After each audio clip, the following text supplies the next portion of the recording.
একজন ভাই খুব কষ্ট করে একটা কথা বলছিলেন, আমার কথাটা খুব দিলের ভিতরে গেঁথে আছে। আমি 2012 সালে তার কাছ থেকে কথাটা শুনেছিলাম। উনি বলছিলেন যে আমাদের যুবক সমাজ যারা দিনদার, আমরা বদিনদার যারা তাদের নিয়ে কথা বলতেছি না, যে যারা দিন মানার দাবিদার, এরাও কম বেশি পুঁজিবাদ দ্বারা প্রভাবিত, আর আমাদের যারা দিনদার বোন তারাও কম বেশি নারীবাদ দ্বারা প্রভাবিত।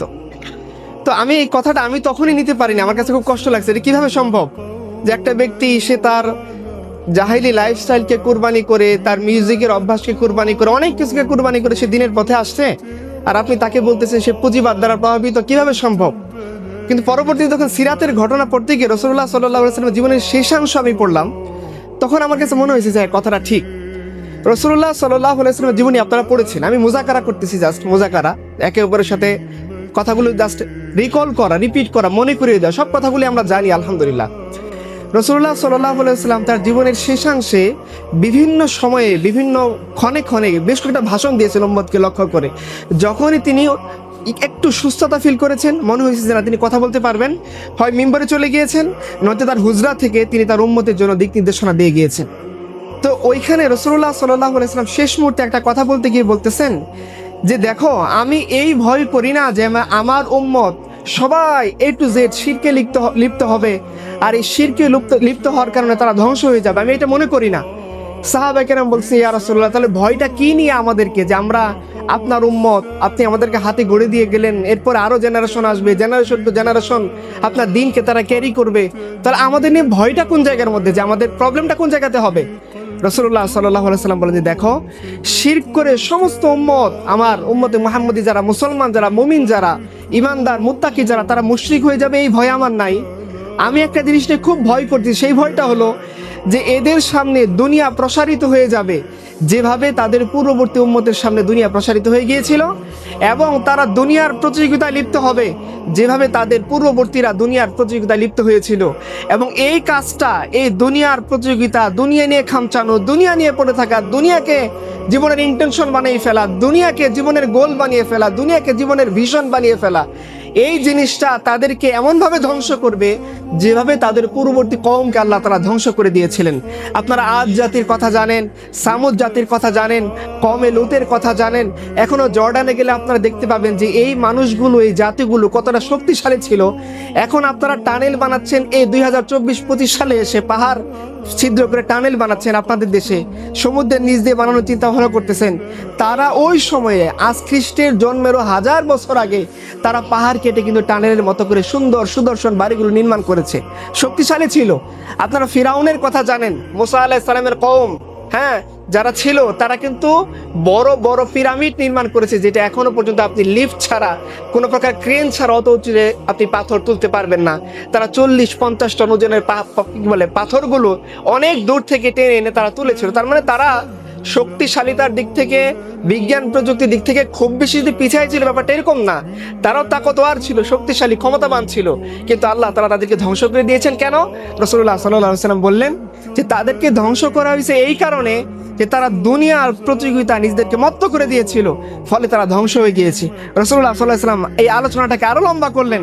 তিনি বললেন, শোনো, তোমাদের সামনে এমন একটা কঠিন সময় আসতেছে যেভাবে তোমরা দস্তরখানা বিছিয়ে মেহমানকে বলো যে একটু আসেন, বসেন, খাবার খান, ঠান্ডা হয়ে যাচ্ছে, কত কষ্ট করে আপনি আসলেন, তকলিফ হইলো কিনা, কোনো কষ্ট হইলো কিনা, তোমরা যে এইভাবে মেহমানকে অনবরত ডাকতে থাকো, কল করতে থাকো, খাবার খান, বসেন, আপনার জন্য শরবত আনবো কিনা, আপনার জন্য পোলাও রান্না করবো কিনা, কোন মাছটা আপনি খাইতে পছন্দ করেন, যেভাবে তোমরা আগ্রহের সাথে উৎসুক ভঙ্গি নিয়ে তোমরা একজন মেহমানকে ডাকতে থাকো, সেই ম্যাচ তোমাদেরকে কাফেররা ডাকতে থাকবে।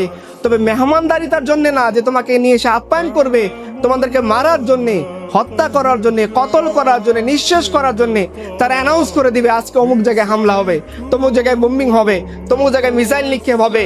গাজার মতো একটা নিরীহ নিষ্পাপ এলাকায় তারা বম্বিং করে হাসপাতাল থেকে শুরু করে সিভিলিয়ানদের সম্পত্তি, ব্যাংক, স্কুল, কলেজ সব ধ্বংস করে দিবে। পৃথিবী দেখবে, পৃথিবীর সামনে এগুলো ঘটবে। যারা নারায়ে তাকবীর বলে উম্মার জন্য চোখের পানি ফেলে, তাদের সামনে এই জিনিসগুলো ঘটবে, তোমরা কিচ্ছু করতে পারবা না।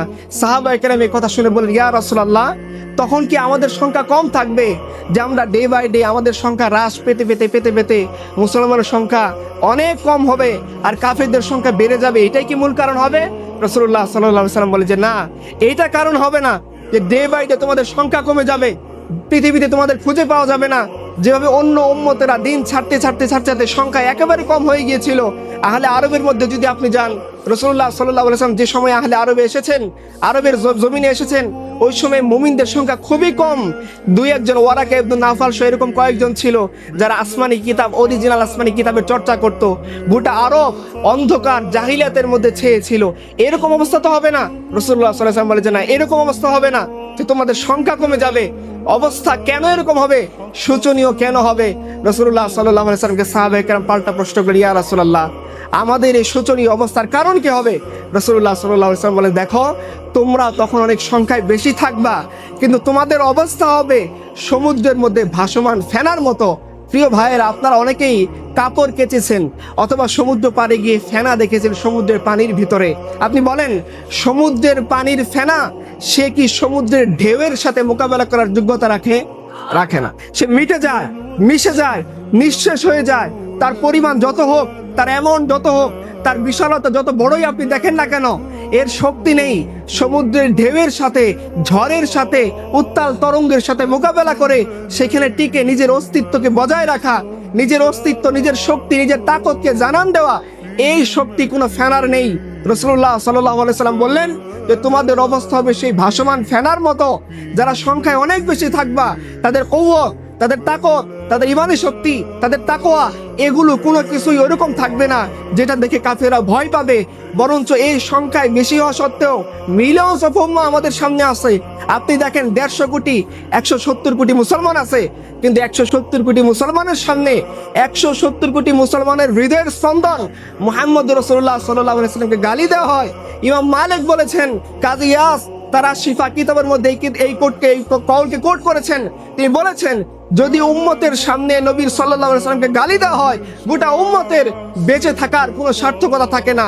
এত জিল্লতির মধ্যে আমরা আছি যে আমাদের যিনি আমাদের হৃদয়ের স্পন্দন, আমাদের ঈমান, আমাদের গায়রত, আমাদের মাথার তাজ, আমাদের সম্মান যার সাথে জুড়ে আছে, এই দুনিয়াতে আমরা সম্মানিত রাসূলুল্লাহ সাল্লাল্লাহু আলাইহি ওয়াসাল্লামের কারণে, আখিরাতে আমরা সম্মানিত রাসূলুল্লাহ সাল্লাল্লাহু আলাইহি ওয়াসাল্লামের কারণে, আমরা কিয়ামতের দিন আগের কাতারে থাকবো রাসূলুল্লাহ সাল্লাল্লাহু আলাইহি ওয়াসাল্লামের কারণে, আমাদের জন্য জান্নাতের গেট আগে খোলা হবে রাসূলুল্লাহ সাল্লাল্লাহু আলাইহি ওয়াসাল্লামের কারণে, আমরা জান্নাতে সংখ্যাগরিষ্ঠ হব রাসূলুল্লাহ সাল্লাল্লাহু আলাইহি ওয়াসাল্লামের কারণে, ম্যাক্সিমাম উম্মত 50% বেশি জান্নাতি হবে রাসূলুল্লাহ সাল্লাল্লাহু আলাইহি ওয়াসাল্লামের কারণে।